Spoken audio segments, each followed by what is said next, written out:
normally kind of a counter matchup. Okay, so next two bans have come through. These teams actually taking a little while to think about these ones. LeBlanc and Kale will be the next ones to be facing the Summoners Rift jail cell. Yeah, indeed. So LeBlanc was talked about heavily at IEM San Jose, just how strong she was. There's a lot of kind of that hybrid of poke and assassination at the same time. So not going to see that in this game. And another champion that has had a couple of roles perhaps is the Kale. Of course, we've seen Kale in the mid, sometimes in the top, but jungle Kale, Kikis from Unicorns of Love, brought that back and was playing Kale out of the jungle, and there's a ban we were expecting to see. Yeah, I mean, the Nard's going to come out here. This is no sort of surprise, but it did come out from the blue team, so maybe something a little bit different there. However, that will be followed up by the Aurelia, and you know what has made it through the banning phase stress? It will be Warwick. And that is actually quite a surprise that the champion as strong as Warwick has made it through. As you said, blue side nowadays are kind of banning Gnar because you had to ban Warwick on 420 on red side. However, the Aurelia away from Numlocked is a big champion missing. Yeah, so we do have the follow-up here coming from WOT. Mate has locked in the Sona, so that's for certain. But now looking towards the AD carry as well, and well, if any of the games that we've seen recently is something to go by, then Lucian, Corki, some of the big AD carries, a little bit of Ezreal thrown in there as well. Yeah, so pretty much those, along with Graves, are the top 80 carries right now. Lucian and Corki are going to be the highest priority, though. I don't see too many of these players playing too much different from that. I'm not expecting to see anything completely crazy. So, you know, you pick a fairly kind of safe lane here. If you've got Sona, she has a lot of sustain. You have that engage with the flash crescendo. And really, just Sona right now is all around one of the highest tier supports. Yeah, so we have now seen the Lucian logged in here. That will be the AD carry coming in from WOT, mate. And they have picked up their bottom lane first, letting through, of course, the Warwick. So they did prioritize that bottom lane over going for something else here. But we'll see what we do have Choke doing as their follow-up. And with this Warwick coming up, they have a little bit of flex pick. There were actually, and speaking of flex picks, there was a lot of champions available for WOT, mate, there. They could have gone for the Lissandra. We've seen that in OGN time and time again. And Lissandra Warwick is actually a very strong combination once you get the ultimates down single target burst. So I'm actually a little bit surprised that WOT, mate, haven't taken that Lissandra away from that top lane pick. And they've left Corki open should Choke want to take it. So right now, we'll see what Choke look to go for, but they are looking towards their bot lane as well in response to WOT, mate. So we'll see what they bring forth here. Looks like it's going to be Morgana and Graves, and indeed it is. They have locked that one in. So as you were mentioning before, Lucian, Graves, also Corki are going to be the top tier AD carries, and no different in this game with the Morgana being put in as the support. So we've heard a fair amount actually about Morgana in the UK scene. It's actually a higher priority jungler. Sorry, support. I was looking at Warwick and thinking jungle. It's okay. Morgana in the support. We're not in Crazy Town. It is indeed going to be. Yeah, we've had Twisted Fate. I don't know whether we'll see Morgana anytime. But as a support, we've heard that a couple of times out of the UK players. We know Choke have played it a couple of times. We heard good things about Morgana down in that support role. So we'll see whether Zodiac can bring that here to this battle here. And with Graves, what that's setting everything up for is a very good kind of burst potential here when it comes to this bottom lane from Choke. You land one binding, you land the poke damage from Graves, or burst damage from Graves, and take somebody off the map. So, we were touching on Lissandra before in terms of matchups. We were talking about the synergy with Warwick, but in this game, we're actually going to have that on the other team of WOT, mate, who will lock that in coming in here alongside the Pantheon for that jungle role. And now at this point, one of the options that WOT, mate, could have, now that they've got an AP top laner, would be to run that double AD composition that we've seen out of OGN, we've seen out of teams at IEM as well. So something like an Ezreal could do very well here in a mid lane role, or a Corki. It is available, and we saw, I believe it was Cloud9 doing it at IEM, so maybe that could be the last pick. Also, the flex to mid with Lissandra could be an option. We'll see what Numlocked is going to pick here. He's in a little bit of an unfortunate situation as he's got to pick his top laner, but Maokai would be available, would be countered by a Rumble though in that situation, so he's got to find something that he feels completely confident on in this top lane matchup. Yeah, this flex pick is absolutely making it difficult for Choke Gaming as they come in with the two final picks here. Of course, do have that work, lots of ability to lock people down. Of course, the Morgana with the Dark Binding, followed up by the Warwick ultimate. Someone is going to be staying still for a very long time when Choke managed to land that initial bit of CC. But with the next two lock-ins, they will solidify the Ahri alongside the Yorick coming in here. Okay, so Yorick is a champion that we've seen Numlocked play before, and looks like he's going to run it again. So Yorick, he had a very good game on Yorick, I believe, in some of the qualifiers and group stage rounds. Yorick is very difficult to kill in lane, and one thing that Lissandra is very good at is a dominant laning phase. So this could be a very good setup here for Numlock actually to stay alive up in that top lane, and we know what he can do when he's able to, you know, stay alive, carry a game. Could get quite a lot of damage out of this Yorick.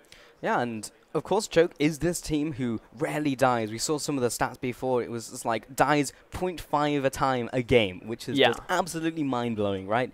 But then also when you couple that with the amount of games they lose, how safe they played the game, and as you know, as Strike was mentioning before, it's not so much of a safe play, but a smart play.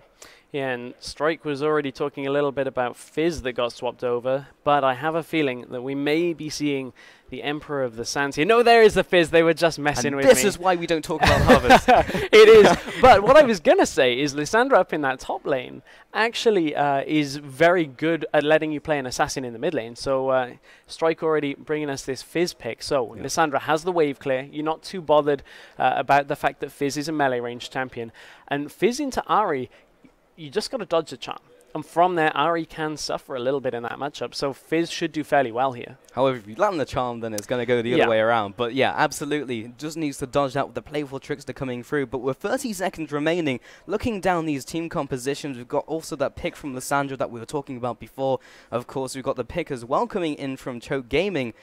What are the objectives? What are these teams looking for? So one thing we didn't quite talk about too much yet is the Pantheon lock-in. And Pantheon on 420 is one of the very top-tier junglers as well. So he has great early clear. This is before they removed the ability to block dragon attacks on him as well. So his clear and survivability through the early jungle is very good.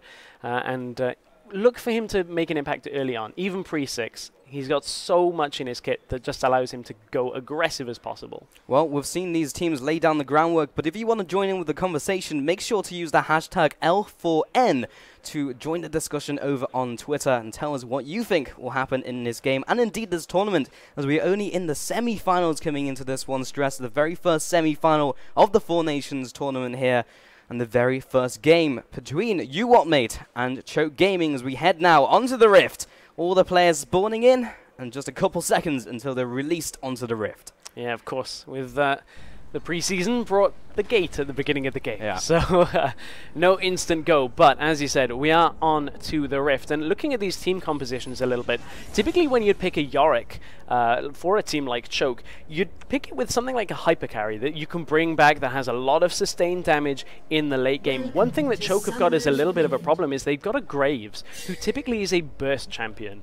And Yorick will only keep somebody alive for so long, and that means Graves won't get a lot of cooldowns back. So they've got to be careful that if they bring Graves back, he's actually in a situation to do damage. Indeed, and you know, look at the items as well here. Yorick, of course, opting for that crystalline flask here, alongside a ton of health potions, mana potions as well, looking just to sustain himself as much as possible. Yeah, and we know Choke are difficult to kill. They've picked a champion that is extremely difficult to kill, so we're just being, you know, shown that it's going to be a farm fest up in that top lane. Absolutely. So now in this river, already buying a sweeper here from Zodiac, and that was not seen out by UWT Mate, who's like, just feeds him a ward and is like, have this one, and UWT Mate will not be able to respond and have to deal with that ward right at that starting point for the red team jungler, who will be proper Panda playing Pantheon this game. And on 420, we've already started to see the evolution of reading jungle paths. Because you want to start on either the Krugs or Gromp, it means you're very easy to read through the jungle. So maybe we'll see someone like a Pantheon, proper Panda, look to invade on the second buff after taking his first. It's one of those opportune ganks that if you've got the vision of the opponents, if you can read their jungler, you're actually able to get in and do a lot of damage to their early clear and put them behind a little bit on experience. Right here, we will be seeing the bot laners actually going for those Gromps and those Krugs, as you just mentioned, just trying to get that early advantage in lane. And as both of these guys are going to be doing it, they will be getting to that level 2 faster. The question is, do they share the experience or do they give it solo? Because that is the difference between one of you hitting level 2 faster or both of you just kind of at the same time. And Choke are going to share the experience from that. And it looks, I believe, like UWT Mate did the same. Indeed. So we won't be finding the AD carry. In fact, you say that, but look at Jokerism, level 2 already. Yeah, so I was going to say, they didn't share it. I just got the chance to check it on my own screen, so they actually did not share the experience. So Lucian is going to have a fair advantage already in this matchup. They couldn't quite get the damage out, but they don't have a sustained support down in this bottom lane. Morgana will not really be able to provide any help. Look at this aggression from Chewed Up. Comes right in with the quick draw, followed up by the buckshot as well. Zodiac comes in with the auto attack. Jokerism drops incredibly low. Did have to pop his heal, but likewise so was Chewed Up. For all of the extra experience they got, they've come out worse on this trade because of the burst potential from this bottom lane. So summoners were traded all across the board, but the sustained support, hopefully, you would imagine, would be able to heal up. But here's nearly gank coming out from Proper Panda. This is what Pantheon is good for, and he's looking to get into this middle lane. He is heading in here. Will be landing the Aegis as well. Gets the stun down, but here comes Lasagna from the bot side. Will be landing that hungering strike, pushing him back to his turret. Brixton will be Urchin striking away, but is taking a lot of damage in return. A very successful counter gank by Lasagna. Great counter gank, and that all kind of ties into the fact Choke likes to react. And you can see it there. They kind of had read the fact that Proper Panda was coming into the lane. He burns the flash, yes, but it trades quite a lot of damage back, and that should be enough for Ari to just kind of stay up in that lane matchup. Yeah, and right here, Proper Panda just stays around, starts recalling. He's going to be punished for it. Here comes the Tormented Soil. Moves back to that inner turret and will get that shield. Oh, first blood actually in the mid lane as well. We didn't quite catch it. Looks like Fizz burned his flash as well as Alchemist manages to pick himself up a kill. That's not something that we see all that much out of Alchemist. He doesn't actually get many first bloods in that middle lane. Yeah, but he's changing that statistic here in this game. Stress. Brixton will be falling here. Had to burn his flash. Still has his own ignite as well, but that's also not something you expect in a Fizz Ari matchup. No, it's actually not, but that tells you the charm must have landed at that point. He must have got enough, but bottom lane. Here comes Warwick once again, looking for blood onto this Sona. Will be jumping away. Jokerism is completely cut out, but tries to pick up a kill. Turn. It will not go down, and that will be a kill picked up by Zodiac in that very messy situation. I thought Chewed Up fell in that engage there, but managed to keep himself alive. But this bottom lane is having such a negative impact after getting that level 2 early. They're actually chasing Graves behind the turret, trying to stop his recall, but Jokerism falling so far in health early on in that matchup, they couldn't sustain up in time, and from there the early impact that Lasagna is having is far greater right now than Proper Panda. He's being zoned completely out of this game. Yeah, every time you want mate go for any sort of aggression, Lasagna just appears, and what do you do against a team who is so good at reactive plays? What do? Just sit back and do nothing? At that point, you have to be proactive, but make the most of your engages. But making the most of their champions as well for Choke would be Lasagna. He's about to hit his damage spike. He's about to get that level 4, level 5 damage spike as Warwick. He's going to pick up that range of Seek. Oh, I keep saying Seeker's Asgard, but it's not. Skirmishers, I would imagine. That's the one. Not quite. Almost. DX Alchemist in the mid lane, once again trying to land the CC onto Brixton. While talking about jungle items, Proper Panda has gone back to base, picked up his own Rangers Trailblazer. Which was the one you were looking for? Or the one you went off into a different direction? I was looking for skirmishes. He got it. It's okay. It's fine. There we go. Everything is right in the world. I mean, it's okay. It's been patched out now. He's not going to be building that a lot because we're not going to see a lot of work on 421. But for this game, jungle pressure has been all around the map. But bottom lane, Wizzy Yu has been called out. That was a dog binding landing, followed by Chewed Up. Will be taking him down. Zodiac, if he has another dog binding in his repertoire to land, that will be another dead carry. But in the top lane, Numlock has been locked down. Keys comes in forward, but takes a tower shot. Numlock will be able to return onto this one. Will not be the case. Both top lanes are very low, and Lasagna is closing in for the kill. Yeah, Lasagna is looking to get up. He is going to be spotted by a ward, though, but Keys is so low right now. Here comes the Blood Scent, though. We'll be getting him in range. Keys, he will have enough for the Ring of Frost if he got in range, but Lasagna was not able to connect the dots. Panda down in this bottom lane is looking for a catch down here, but let's wind it back a little bit. That top lane resulted in no kills and actually no flashes burned either, but you can see how Lasagna is getting into these lanes a lot easier than Panda is, and Panda's gonna hit level 6 in a, well, actually not yet. I thought he was level 5 already, but Panda is so far behind right now, and it's causing some of his lanes to be far behind as well. 32 CS in the bottom lane to 40. Graves has quite the advantage down there. So, taking stock of this game so far, as we have the first bit of respite in 7 minutes stress. 10,000 gold coming in from Choke Gaming, edging ahead in this game. 2,000 gold advantage at 7 minutes into the game is nothing to be sniffed at, as UWM are gradually falling behind, and you can see that resulted in the CS difference through these lanes, an advantage in every single lane, including the jungle and including the supports. So, Yorick has picked up his Tear of the Goddess up in that top lane, so that'll be stacking up, and once he starts getting that stacks up to 750, he'll start hitting for a lot of damage. Gets that Muramana is going to really hurt in that lane, and Keys has to be careful. We've already seen him try and all in, but it's actually been rather futile here because it's 46 CS to 40. Yorick is doing a good job of just farming this up. Lissandra's going to have to roam. Teleport is nearly up again. She's going to have to make plays across the map, and with Choke pushing up so far in this bottom lane, I wouldn't be surprised to see a bot lane teleport. Again, another dog binding landing onto the bot laner. This time it's going to be Jokerism taking the full brunt of Chudub's damage. Won't result in a kill, but it will result in a burnt summoner. It will. Also, again, increasing the CS lead down in that bottom lane, but UWM need to get their Lissandra going. That is one thing that could help them here, but Choke have been playing really well in this bottom lane. They put the aggression down early. After sharing the experience, they made sure that they didn't let that level 2 on Jokerism actually impact their game at all. So this has been a very smart game out of Choke, and we'd expect nothing less. Oh, again, waiting in the bush this time around in bottom lane. Jokerism takes yet another Dark Binding. If Tulip had the mana, it would have been a different story. Top lane, though, Keys will be using the ultimate on himself. Proper Panda, and the cavalry has arrived in the form of Brixton. Now moving on to Numlock. He does have the ultimate. In fact, he does not. 7 comes in. Level 7 Brixton comes in, executing with the spear shot. Now moving on to Alchemist. Lands the Aegis coming in, along with Brixton's damage. Seastern Trident, followed up by the playful Trickster, takes the second kill of that engage.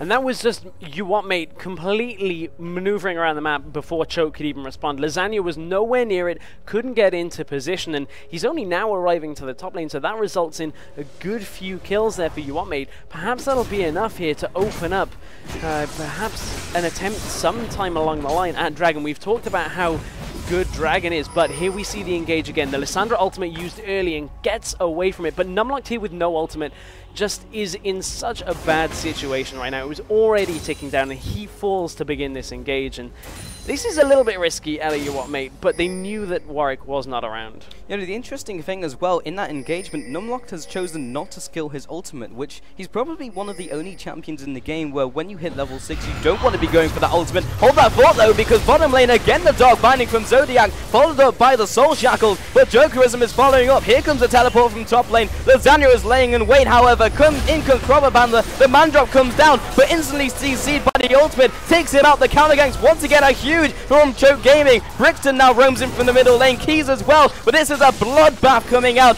Keys will be dropping. Can they make it? Another kill onto Brixton as he hops away.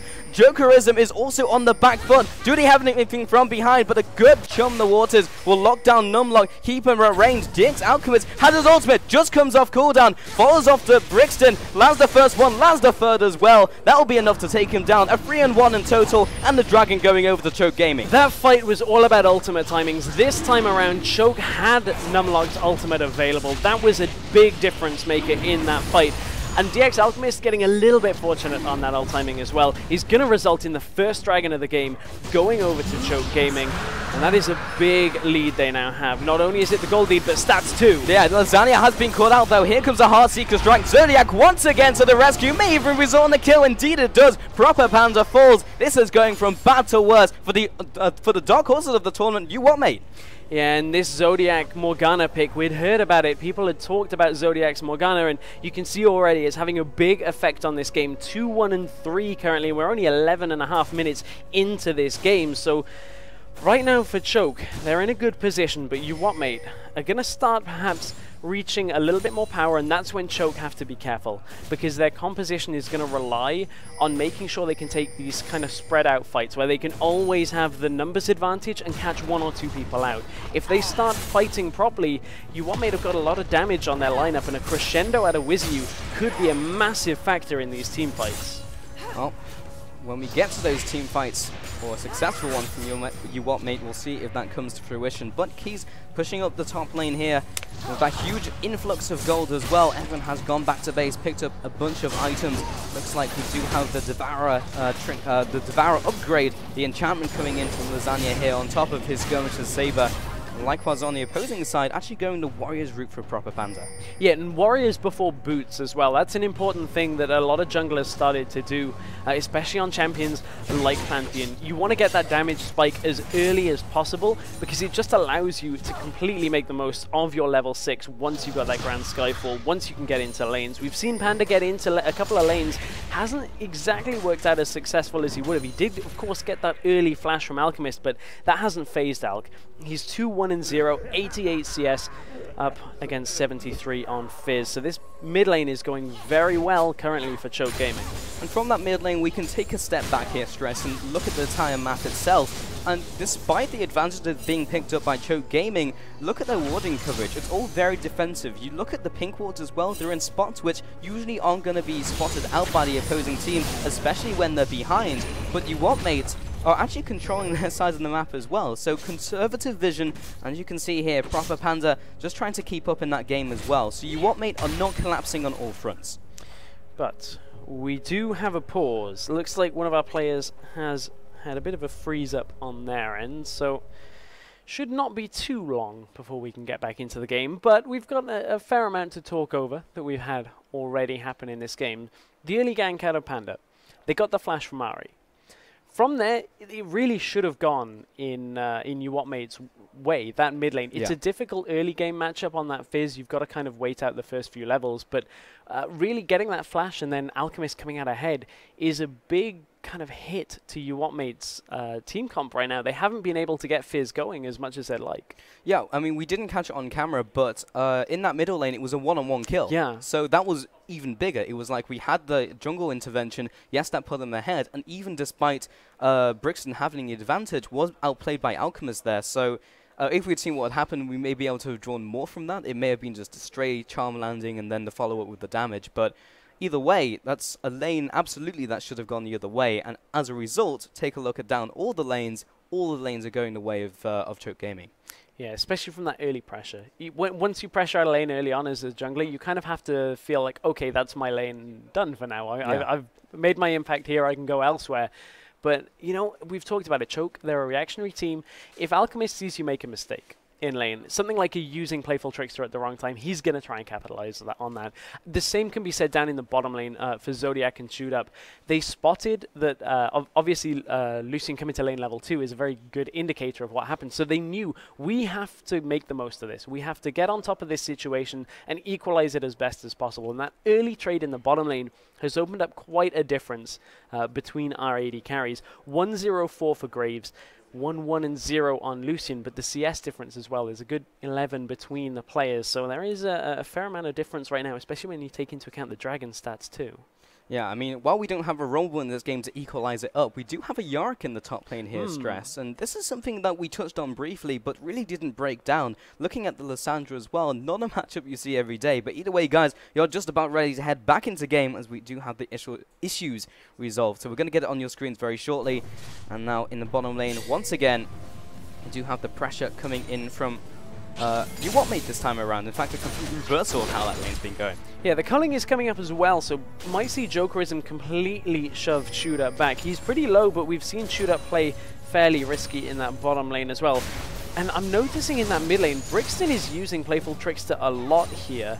And that might be something that's going to come back and bite him a little bit. If he uses it, we've already seen him die once in that mid lane one-on-one. If he continues to use Playful Trickster like that, got to watch out for the charms from Alchemist. I mean, that's the trade-off. You use it for wave clear or you use it as an escape. You cannot do both. And Brixton does not want to be caught with his pants down once again by Lasagna, who does indeed have his ultimate. So as he heads into a lane, that will be a suppressed target for a fair amount of time. Proper Panda into the top side of this middle lane, just in case he needs to be here as Lasagna is lying in wait. And Proper Panda waiting this out. Will be taking as much time as possible. Here comes the charm, here comes the ultimate, and Pantheon walks into lane, and maybe the second kill of this engage has to flash over the wall. Not optimal at all. DX Alchemist uses the last charge of his ultimate, follows it with the charm as well, and the rest of the combo. He will be smiting the minion camp to get his health back, but will not do anything to save his life. A 2-0 super clean by Choke Gaming. There is so much damage on the side of Choke right now. Bottom lane Trading up. Trudeau may be one of the first casualties of the team of Choke. Oh, follows through with the collateral damage. Will be picking up that kill. Wizzy U will be the one to follow. Surely lands to a crescendo, but it's still not enough damage. And Zodiac will hit him in the face with the last auto attack and take him down. 2-on-2, 2-0. Choke across the map have so much damage. Let's take a look. Brixton instantly getting shut down by Lasagna. No chance for Proper Panda to get back into this mid lane. And again, another good gank out by Choke. Another great charm from Alchemist. Max range. Proper Panda trying to do his best to stay alive, but it's really not going to happen in that kind of situation. That charm landing is such a big difference maker.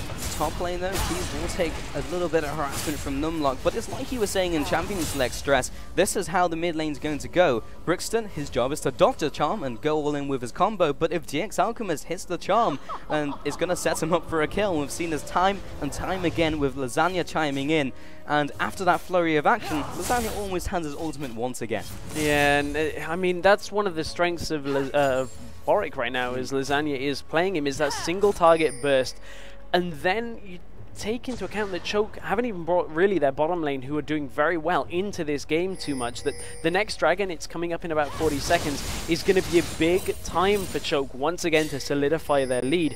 YouWantMate have got a lot of work to do here, being 5,000 gold behind. This is where they're going to try and do it. Yep, GX Alchemist will be jumping away here, but the cavalry is right behind him. Flash over the wall by Lasagna, will be using his ultimate here on that Pantheon, will be dropping before his allies can get to him. Heartstreaker comes out, nowhere near enough damage he needs to take down Lasagna, who is incredibly strong at this stage. A nice 1-0 once again. That's a scary looking Warwick. And this is going to be a really easy dragon take here. No smite available for YouWantMate, with Pantheon still to respawn. So this will be the second dragon of the game. A reminder, we are on 420, so this will be the increased minion damage, not tower pushing. So Choke are going to be able, with this second dragon, to control the game a little bit easier. YouWantMate looking for it. They're trying to contest, but this was obviously the wrong decision as the mid lane gets blown up instantly. Keys comes in, uses his ultimate, but he'll be another casualty of war as the next one goes down, followed by the dragon. And again, Choke Gaming drawing so far ahead. YouWantMate are just trying to scramble for scraps. The problem is, though, they've been behind since almost minute 1 here. Even though they managed to set the bottom lane up how they wanted it, Zodiac has done such a good job. Currently 3-1-7 right now on Morgana. Morgana is not a champion that we're seeing a lot in the meta that has been established. Support meta changed away from Morgana, but this kind of shows you that when you give a player a comfortable pick, they can do some pretty awesome things. Yeah, I mean, Zodiac time and time again has been landing those dark bindings as one just flies past, but Jokerism has been hit up by the charm, but rest of the combo as well. DX Alchemist will be coming here along with Lasagna over the wall, utilizing that infinite duress, comes in with yet another 2 kills. And 2 kills after 2 kills is eventually going to build up, and you're going to hit the 17-3 total in terms of kills. So far ahead are Choke Gaming at the moment. At 18 minutes in, they have a 10,000 gold advantage. And a reminder that global gold is so much harder to get on 420, that this isn't even from a lot of towers. Yes, they've got 4, but a 10,000 gold lead is almost unheard of on 420. So YouWantMate have got to start getting themselves grouped up, make sure the numbers advantage is in their favor, because Choke have just been picking 2v1s, 3v2s all the time. And they've just been getting really hungry in this game, and the odds have never really been in their favor. Every time they go for these engages, they've always come in afterwards and tried to beat Choke at their own game of being reactive, but it never works out. Constantly they're getting called out, constantly they die and lose an objective after that, as Proper Panda is getting encroached upon. Here comes the Soul Shackles. Does he have the ability to get away? Looks like the answer is going to be a resounding no, as he pops instantly. Jokerism come through with the culling, but again it will be Keys coming in from the top lane. Did receive a charm for his troubles, a 1-0, and it looks like the blue buff will be going away as well. Another binding out of Zodiac prevented Keys from getting into that fight, who had his ultimate. So YouWantMate, that could have been a platform to build from, but currently they are really scrambling around for any kind of ideas. And the problem with Lissandra not being ahead as much as they would have liked to, is it's going to affect their wave clear. They've picked a Fizz here. He's just used his ultimate. He could be caught out. This is going to be the all-in once again with that huge playmaking ultimate down for the count. Wizzy U falls with a great crescendo, however, but Lasagna is here back for more with the Yorick ultimate on him. Proper Panda comes through. We'll be taking down Yorick, and this is looking like a very good fight for UWM, mate. Zodiac is coming in from the top side. Flash into the auto attack, but now they're looking to run Choke down. DX Alchemist turns around, doesn't have the damage he needs to go 1-on-3, and now he has caught an enemy territory, but off the side of that fight, we do have Chewed Up in the bottom lane, taking away a tower for that one. So despite those 2 extra kills, he's in a very good position himself, but DX Alchemist looking to take something away from this trade. Oh, the charm goes awry, doesn't manage to hit Brixton, his target. In fact, goes off to a minion, but plus the flash, was able to get away. Here comes Chewed Up though, and looking to go 1-on-3. Can he do it though? Brixton's low on mana. Collateral damage comes through, takes down his counterpart, and Brixton has to make haste out of this mid lane. UWM finally got some kills there though. They've got to be careful they don't overstay. Brixton stays around, receives a buckshot, goes down. Tudor will be quite happy to add another kill under his belt. UWM finally get that little bit extra gold to their arsenal, but it just hasn't really been enough here, and UWM kind of stuck around too long at that fight. They had the numbers advantage in that one. All the way back at the beginning, they spotted Chewed Up down in that bottom lane, and he was so much of the damage threat right now from Choke that really they could take that fight without it. They managed to punish Lasagna from going in alone, and from that stage, UWM can clean up, but it took so long to do it, and they stuck around so long after that. In comes Chewed Up from the side, and they can pretty much clean that fight up. You know, UWM, mate, are just so incredibly far behind, and we've harped on about it, but the totals do not lie in terms of the gold. In terms of the objectives, 5-1 in turret, 21-6 in terms of kills. It's just looking cataclysmic, honestly, for UWM, mate. This is, however, the very first game of this best-of-3 in the first semi-finals here at Four Nations, so they do have time to bounce back. They do have the rest of the series to go, but they're going to have to rapidly reiterate their ideas before heading into the next game. Yeah, they are going to need to figure out how to keep themselves at least in this game, because it is a best-of-3, and this is a single elimination bracket as well, so a loss here would be very detrimental to their chances, but Choke are looking very strong right now. 517 on Warwick. He's just got a Spirit Visage as well, so he's going to be very difficult to kill. Rather than going for that Blade of the Ruined King damage build, he feels the team has got enough damage with that. He's just going to make himself as difficult to kill as possible, and from there, Numlock, you know, with his ultimate. This looks like a desperation play, but it might just work. Ruzy U with a great crescendo 1-2. Brixton comes in, not dead just yet. It will be the first kill onto Keys, however, and this looks like it's cleanup time for Juju, who finds a second kill. Here comes the shutdown as well. Another 4 kills, a 4-for-0, and Lasagna is on the hunt for a kill onto his opposing jungler, but that laser is doing work, heating up to a high amount of damage, and Proper Panzer quite happy he was able to take away the moral victory in this game. Chewed Up is so strong right now. He just pretty much sat in between 2 players and just output as much damage as possible. Let's take another look back at this. The Pantheon ultimate at this point is just so far out of the fight that look at Chewed Up turn this damage around here. Wizzy and Proper Panda just drop so low from this. And Alchemist has his Zhonya's, and there's really nothing that UWM could do from that situation. And you got to remember that at least that inhibitor turret is going to have the damage reduction. That's something to keep track of. So, you know, Lasagna went a little bit deep on that one. Yeah, I mean, a 15% damage reduction, plus it's going to shred through all the armor that Warwick has as well. It's not going to help you in a pinch. But either way, 25-8 is the current scoreline. 6-1. We've mentioned this before, but Numlock has been caught out here. Here comes the Heartseeker strike, and Numlock might just be caught out, but they just simply don't have the damage. And between 3 of them on UWM, it was not enough damage to take down Numlock, who honestly only has a more amount Mortiers for his defensive items. And again, Brixton gets caught out. He is not slippery enough to get away from this one, as Lasagna comes through, looks for another meal, will be picking up that kill. Here comes the collateral damage as well. Another 3-0. What dent can Choke Gaming make on the base of UWM? I wonder how far they can actually go on this, but Lasagna goes 1 versus pretty much 3 at that point at the beginning and just managed to lifesteal so much back. He's almost impossible to kill right now, and I think this is the right call out of Choke. They're going to get the Baron, and that is incredibly difficult. When you're already behind, to defend against these new Baron minions is very difficult.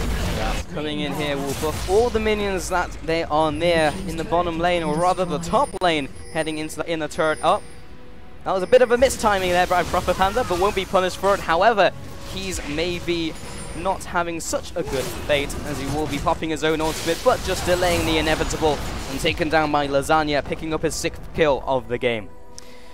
It's not looking good right now for UWT, mate. They are in dire straits. With an inhibitor down, 3 dragons going over to Choke, and a Baron now as well.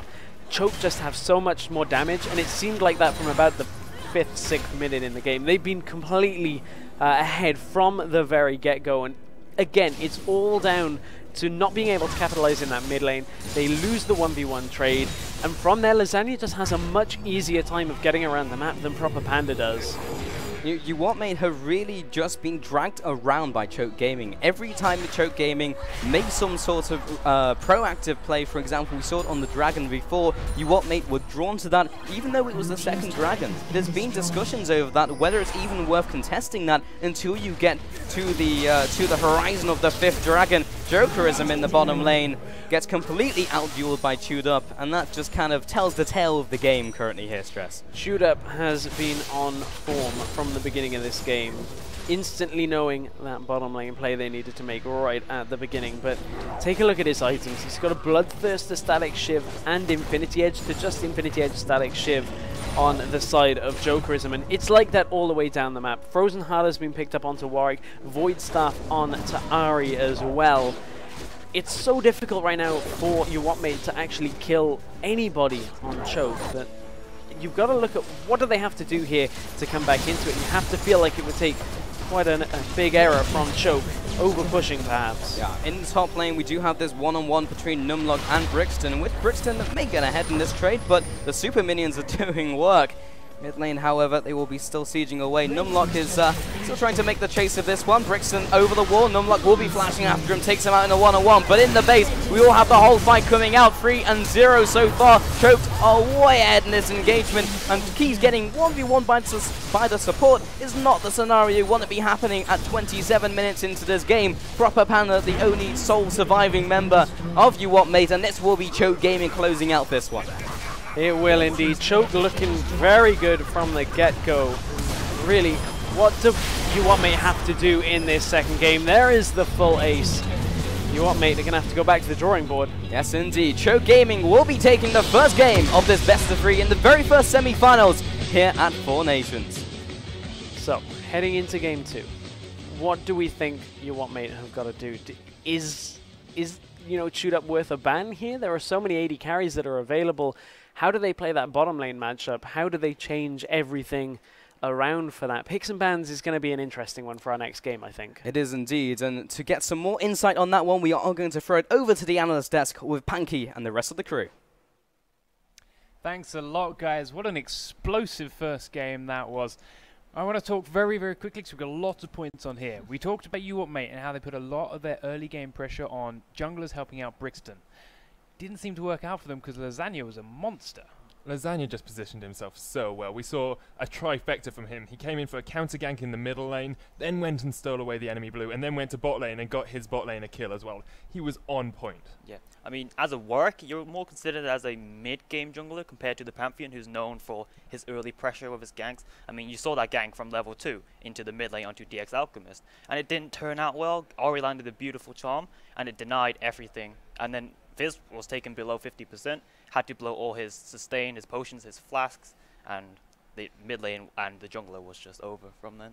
Yeah, we also saw that first dragon pickup too, very important on this 420 patch because that huge damage boost that each team's getting was a big point in this game. Yeah, 8% AD and AP is really strong. And then we saw Keys trying to rotate around, trying to help UWT mate try and get that dragon, but he was abandoned by his team. He went in, he frozen tombed himself, was like, team, where are you? And there was no one there to back him up. Yeah. I mean, UWT chased into that tri-bush without vision, and there was a Warwick there just waiting for them. He ulted on the first target, I believe it was onto the Pantheon. Yeah. He just got destroyed instantly, just blew up.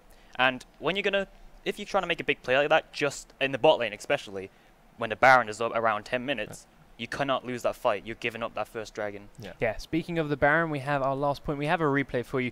That last fight, Choke just managed to pick up all the kills they needed and secure themselves the first Baron. Talk us through it, Kevin.